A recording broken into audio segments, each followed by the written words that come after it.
Today, I have a fantastic Wireshark and LiveWire working together story for you. Recently, I did a video showing you how to download the packets from a forensic search to a PCAP file so you can open them in Wireshark. But then it occurred to me, by doing that, you're missing out on one of the most valuable features of LiveWire, and that is the expert system, which tells you what is wrong with your network. So today, I'm going to change that up a little bit and show you how to use LiveWire to not only find the packets, but to identify the problems and to then download just the packets for that problem so you can open it in Wireshark and do the investigation from there. So let's get right to it. So you get a call and somebody on the phone says the network is slow, or the network was slow yesterday. So you can't just go and take a packet capture because the problem already occurred. So instead, you go over to your trusty LiveWire console, connect to the LiveWire that is on the segment of the network that the person reported a problem on, and you may have LiveWires all over your network. So this could be any one of them. With LiveWire, you can now download the packets from yesterday or the day before or the day before that, depending on how much storage you have allocated to that LiveWire capture. Of course, there are other videos that I go over all the capture settings, so we're just gonna assume right now that I've got this capture set up. It's been running forever, and we're gonna go into the past and select some packets to download. This is what we call the forensics view for LiveWire. And here you can see it's already updated a couple of times. It's showing how much traffic we have on disk at this time, because it may have been running for years. It's not keeping all those packets on disk. It is keeping as many packets on disk as it has room to store, and then they roll off the end, right? So it's a rolling buffer. So in this case, let's say that the problem occurred right around here. So I can select a range of time and then hit forensic search. I'm going to get the forensic search dialog with the range of time. Now, I can go ahead and adjust it as necessary here. I can also enter an IP address because it's very likely that the person on the phone said my IP address is 10 dot something. In this case, I'm just gonna get all the packets because who knows, there may be some relationship between some other IPs and that IP. So I want to make sure I get everything. And I'm going to leave all of the analysis on because I want to take advantage of that. So I'm going to go ahead and hit start. You'll see that we are doing the forensic search. It completed very quickly.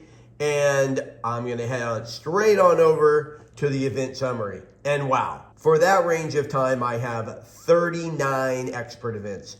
These are problems that the expert system has identified on this traffic. And what's really great about these is it gives me a place to start each investigation. So let's pick one. Depending on the issue, my eyes may gravitate towards one or the other. I see DNS error, so I'm going to start there. I'm going to go over here to the ... I'm going to say select related packets. It has now selected the 50 DNS packets. Okay, so now I want to investigate those in Wireshark. So all I have to do is select up here the download button.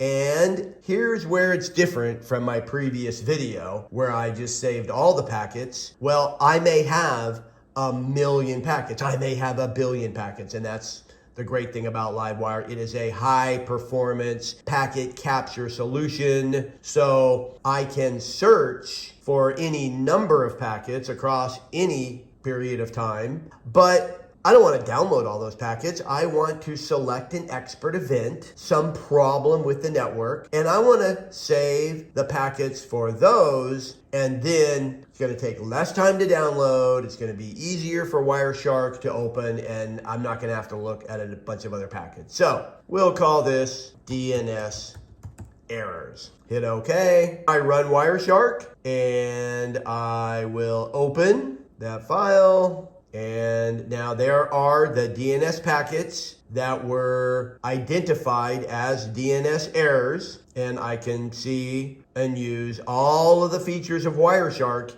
in order to investigate this. Now, network engineering is an iterative process. I may look at this and realize maybe that's not the problem, or maybe that's just a piece of the puzzle. So at that point, I may very well go back to LiveWire, select a different problem, let's say slow server response time, and select related packets for that. And then again, I can now hit the download and just save the selected packets. I've saved those to Wireshark, and I open, and now I have all the packets related to that particular problem in a reasonable number of packets. So I was at 165 packets, and I can look at them in Wireshark using all the features that I'm familiar with and the UI that I'm familiar with in Wireshark. There it is. I think it's a great working better together story using LiveWire to capture the packets, to search for the packets, to identify multiple problems, and then download the packet. So it's like you find the needle in the haystack using LiveWire, and then you can investigate the needle, using that metaphor, with Wireshark. Hope that helped. Looking forward to seeing everybody at Shark Fest in Brussels. Talk soon. Bye.